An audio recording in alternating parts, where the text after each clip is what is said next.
क्या आप ग्रेजुएशन के लास्ट ईयर में हैं और आप एक अच्छी गवर्नमेंट जॉब की प्रिपरेशन करना चाहते हैं और एक अच्छी गवर्नमेंट जॉब हासिल करना चाहते हैं? नमस्कार दोस्तों, एक और नई वीडियो में आप सभी का स्वागत है आपके अपने यूट्यूब चैनल रैंकिंग पीडिया पे। दोस्तों, आज की इस नई वीडियो में हम एक ऐसी ही जॉब के बारे में जानने वाले हैं जिसके बारे में शायद ही आपको पता हो। जी हाँ, हम बात कर रहे हैं food analyst and junior analyst exam के बारे में। इस वीडियो में हम डिटेल में जानेंगे food analyst and junior analyst exam के बारे में कि अगर आप food analyst as a join करते हैं तो यहाँ पे आपकी जॉब प्रोफाइल क्या होगी, आपको क्या वर्क करना रहेगा और इसके लिए आपकी मिनिमम एजुकेशन क्वालिफिकेशन क्या होनी चाहिए। तो इसके अलावा हम यहाँ पे एग्ज़ाम पैटर्न भी डिस्कस करेंगे, सिलेबस के बारे में जानेंगे और आखिरी में हम सैलरी देखेंगे। तो कंप्लीट डिटेल आपको इस वीडियो में मिलने वाली है। तो अगर आपने अभी तक चैनल सब्सक्राइब नहीं किया है तो चैनल को सब्सक्राइब कर ले। आप हमारा एप्लीकेशन गूगल प्ले स्टोर से डाउनलोड कर सकते हैं, लिंक आपको डिस्क्रिप्शन पे मिल जाएगी। तो चलिए फिर वीडियो को स्टार्ट करते हैं। FSSAI यानी food safety and standard authority of India की तरफ से आपका junior analyst exam JAE exam आपका कंडक्ट किया जाता है। सो एज अ फ्रेशर जब आप इस फील्ड में आते हैं, एज अ फ्रेशर जब आपने मान लीजिए अगर आपने अपना ग्रेजुएशन कंप्लीट कर लिया है या फिर अगर आपने अपना पोस्ट ग्रेजुएशन कंप्लीट कर लिया है या फिर अगर आपने अपना डॉक्टरल प्रोग्राम डिग्री कंप्लीट कर ली है, सो एज अ फ्रेशर आपको ये एग्ज़ाम देना होता है, जूनियर एनालिस्ट एग्ज़ामिनेशन। तो ये एग्ज़ाम को जब आप क्वालिफाई कर लेते हैं, इसके बाद आपको यहाँ पे 3 साल का वर्क एक्सपीरियंस होना चाहिए।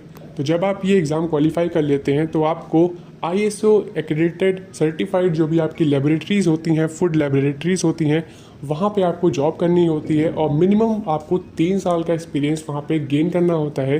3 साल तक आपको वहाँ पे जॉब करनी होती है, तभी आप food analyst practical exam conduct होता है जो कि आपका 200 मार्क्स का प्रैक्टिकल एग्ज़ाम होता है, आप उसके लिए एलिजिबल होंगे। सो एक बार जब आप फूड एनालिस्ट की प्रैक्टिकल एग्ज़ाम के लिए एलिजिबल हो जाते हैं तो आपको प्रैक्टिकल एग्ज़ाम क्वालिफाई करना होता है। तो जैसे ही आप प्रैक्टिकल एग्ज़ाम क्वालिफाई कर लेंगे तो आप एक सर्टिफाइड फूड एनालिस्ट बन जाएंगे। तो जैसे ही आपको सर्टिफिकेट मिल जाता है तो उस सर्टिफिकेट के बेसिस पे आप सेंट्रल लेवल पे जो भी आपकी फूड एनालिस्ट की जॉब आती हैं या फिर स्टेट लेवल पे वेरियस आपके स्टेट्स हैं, वहाँ पे हर साल आपकी फूड एनालिस्ट की जॉब आती रहती हैं, तब आप उन जॉब्स में अप्लाई कर सकते हैं, उन जॉब्स में आप एलिजिबल होंगे। ये कोई डायरेक्ट रिक्रूटमेंट नहीं है कि डायरेक्ट आपको फूड एनालिस्ट की जॉब मिल जाए, डायरेक्ट रिक्रूटमेंट प्रोसेस ये नहीं है। अब जान लेते हैं इसके लिए आपकी मिनिमम एजुकेशन क्वालिफिकेशन क्या होनी चाहिए। तो अगर आपने बैचलर डिग्री या फिर अगर आपने मास्टर डिग्री या फिर अगर आपने डॉक्टरल डिग्री आपने कुछ इन स्ट्रीम्स में कंप्लीट की है, मैं आपको स्ट्रीम्स बता देता हूँ। अगर आपने बैचलर, मास्टर या डॉक्टरल डिग्री आपने केमिस्ट्री या फिर बायोकेमिस्ट्री या फिर माइक्रोबायोलॉजी या फिर डेयरी केमिस्ट्री या फिर एग्रीकल्चर साइंस या फिर एनिमल साइंस या फिर फिशरी साइंस या फिर बायोटेक्नोलॉजी या फिर फूड सेफ्टी या फिर फूड टेक्नोलॉजी या फिर फूड एंड न्यूट्रिशन या फिर डेयरी टेक्नोलॉजी या फिर ऑयल टेक्नोलॉजी और या फिर वेटरनरी साइंस में कंप्लीट की है किसी अच्छी यूनिवर्सिटी से, तभी आप FSSAI द्वारा कंडक्ट किया जाने वाला exam junior analyst exam JAE exam में एलिजिबल होंगे। अगर आपने इन स्ट्रीम्स में अपनी बैचलर डिग्री या फिर अगर आपने मास्टर डिग्री या फिर अगर आपने डॉक्टरल डिग्री कंप्लीट की है इन स्ट्रीम्स में, तभी आप JEE एग्ज़ाम के लिए एलिजिबल हो जाते हैं और आप इस एग्ज़ाम को दे सकते हैं। एक और बात जो आपको ध्यान रखनी है, इस एग्ज़ाम में आपकी एज लिमिट नहीं है, तो एज अ फ्रेशर आप इस एग्ज़ाम में अप्लाई कर सकते हैं। अब आगे जानते हैं इसके एग्ज़ाम पैटर्न के बारे में। इसमें अगर हम एग्ज़ाम पैटर्न की बात करें तो इसमें आपके टोटल 7 सेक्शंस होते हैं, हम एक तरह से कह सकते हैं। पहला आपका food loss and standard of India and international food law. इसमें आपका जो अगर हम वेटेज की बात करें 20% वेटेज है और इससे आपके टोटल 40 क्वेश्चन आते हैं। सेकंड आपका है planning, organisation and setting up of food analysis laboratories including NABL। तो इसमें आपके टोटल 20 क्वेश्चन आपके पूछे जाते हैं सेकंड पोर्शन से। थर्ड पोर्शन आपका है principles of food preservation, processing and packaging. इससे आपके टोटल 10 क्वेश्चन पूछे जाते हैं। फोर्थ सेक्शन आपका है principle and basics of human nutrition. इससे भी आपके सेम 10 क्वेश्चन पूछे जाते हैं। फिफ्थ पोर्शन आपका है फूड केमिस्ट्री का। ये काफ़ी ज़्यादा इंपॉर्टेंट पोर्शन है आपका, इससे आपके टोटल 40 क्वेश्चन पूछे जाते हैं। सिक्स्थ पोर्शन आपका है food microbiology and food hygiene, इससे भी आपके 40 क्वेश्चन पूछे जाते हैं। सेवेंथ और लास्ट पोर्शन आपका है physical chemical and instrumental analysis, तो ये आपका सेवेंथ पोर्शन है, इससे भी आपके टोटल 40 क्वेश्चन पूछे जाते हैं। तो ओवरऑल अगर हम नंबर ऑफ क्वेश्चंस की बात करें तो ओवरऑल आपके 200 क्वेश्चंस रहते हैं। तो इसमें आपके 200 क्वेश्चन रहते हैं और आपको अगर हम यहाँ पे मार्क्स की बात कर लें तो एक आंसर सही देने पे आपको +4 मार्क्स मिलते हैं, तो वहीं गलत आंसर देने पे आपका -1 मार्क यहाँ पे डिडक्ट कर लिया जाता है। तो ये आपका एग्ज़ाम पैटर्न पेपर 1 का है।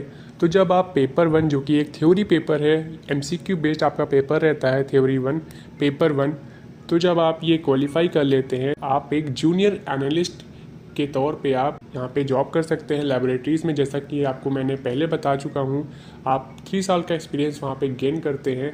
उस एक्सपीरियंस के बेसिस पे आप डायरेक्ट फसाई की FSSAI के द्वारा आपका फूड एनालिस्ट एग्ज़ाम होता है, उसमें आप प्रैक्टिकल एग्ज़ाम में आप अपीयर होंगे, जो कि पेपर 2 आपका होता है। प्रैक्टिकल एग्ज़ाम में आपको अपीयर होना है। वहीं अगर हम प्रैक्टिकल एग्जामिनेशन के पैटर्न की बात करें तो इसमें आपके 3 पार्ट होते हैं, पार्ट A, पार्ट B और पार्ट C। पार्ट A आपका होता है मेथड्स ऑफ एनालिसिस, इसमें आपके टोटल 50 मार्क्स के क्वेश्चन आते हैं। पार्ट B में आपका प्रैक्टिकल प्रोफिशिएंसी आपका होता है, इसमें आपके टोटल 100 मार्क्स के क्वेश्चन होते हैं। पार्ट C में आपका वाइवा वॉइस होता है, जिसमें आपके टोटल 50 मार्क्स के क्वेश्चन होते हैं। तो ओवरऑल अगर हम प्रैक्टिकल एग्जामिनेशन के मार्क्स की बात कर लें, कितने मार्क्स का आपका ये एग्ज़ाम होता है, तो 200 मार्क्स का आपका प्रैक्टिकल एग्जामिनेशन होता है। और प्रैक्टिकल एग्ज़ाम को क्वालिफाई करने के बाद आपको as a certified food analyst के तौर पे जो भी आपकी वैकेंसीज आती हैं इन फ्यूचर सेंट्रल या फूड स्टेट गवर्नमेंट में जो भी आपकी वैकेंसीज आती हैं वहाँ पे जॉब्स पे अप्लाई कर सकते हैं फूड एनालिस्ट की। तो अब बात कर लेते हैं, जब आप एक फूड एनालिस्ट के तौर पे ज्वाइन करेंगे तो आपको वहाँ पे क्या जॉब करनी रहेगी, जॉब प्रोफाइल क्या होगी। फूड सेफ्टी ऑफिसर आपको सैंपल सेंड करते हैं, so as a food analyst आपको वो सैंपल रिसीव करना है। उस सैंपल में आपको देखना है कि कहीं से वो ब्रोकन अप तो नहीं है, कहीं से उसकी सील ब्रोकन तो नहीं है, क्या वो अनफिट तो नहीं है सैंपल टेस्टिंग के लिए, एनालिसिस के लिए। इन केस अगर वो एनालिसिस के लिए अनफिट पाया जाता है सैंपल, तो आपको 7 दिन के अंदर ये चीज़ इन्फॉर्म करनी होती है डेजिग्नेटेड ऑफिसर को, और वहाँ पे सेकंड सैंपल के लिए अपील करना होता है, रिक्वेस्ट करनी होती है। तो जब आपकी रिक्वेस्ट वहाँ पे प्रूव होगी, सेकंड सैंपल आपको मिलेगा, उसके बाद आपको वहाँ पे उसकी कंप्लीट टेस्टिंग एनालिसिस करके जो है आपको 14 दिन के अंदर वो रिपोर्ट वापस designated officer food safety officers को सेंड करनी होगी। तो ये थी complete job profile details about food analyst. अब अगर हम सैलरी की बात करें तो सैलरी आपकी यहाँ पे 1 लाख प्लस आपकी यहाँ पे सैलरी रहती है पर मंथ। तो ये भी एक दोस्तों काफ़ी अच्छी जॉब है। इस एग्ज़ाम की बेहतर तरीके से प्रिपरेशन करने के लिए आप हमारा कोर्स परचेज़ कर सकते हैं। इस कोर्स में हमने थ्योरी एग्ज़ामिनेशन जो कि पेपर ए एग्ज़ाम होता है वो हमने इसमें कवर अप किया है। इंटायर सिलेबस हम कवर करेंगे। इसमें आपको रिकॉर्डेड लेक्चर्स मिलेंगे, डाउट सेशन होंगे, मॉक टेस्ट प्रोवाइड किए जाएंगे, आपको नोट्स प्रोवाइड किए जाएंगे। इसके साथ ही साथ यहाँ पे आपको क्वेश्चन बैंक भी प्रोवाइड की जाएगी, टेस्ट सीरीज़ प्रोवाइड की जाएगी। तो ओवरऑल आपको कंप्लीट गाइडेंस, ओवरऑल सारा स्टडी मटेरियल आपको इस एग्ज़ाम से रिलेटेड प्रोवाइड किया जाएगा इस कोर्स में। कोर्स की फ़ीस सिर्फ 2199 रुपीज़ है। तो आप इस कोर्स को एक्सेस कर सकते हैं। कोर्स को परचेज़ करने के लिए आप नीचे दिए हुए लिंक पे डिस्क्रिप्शन पे जा सकते हैं। इसके साथ ही साथ आप हमारी वेबसाइट रैंकिंगपीडिया एजुकेशन पे जा सकते हैं, वहाँ पे आपको ये कोर्स मिल जाएगा, वहाँ से कोर्स परचेज़ कर सकते हैं। या फिर आप हमारे एप्लीकेशन रैंकिंगपीडिया एजुकेशन को गूगल प्ले स्टोर से इंस्टॉल कर सकते हैं, वहाँ से ये कोर्स एक्सेस कर सकते हैं। तो दोस्तों मिलते हैं फिर नई वीडियो में। धन्यवाद।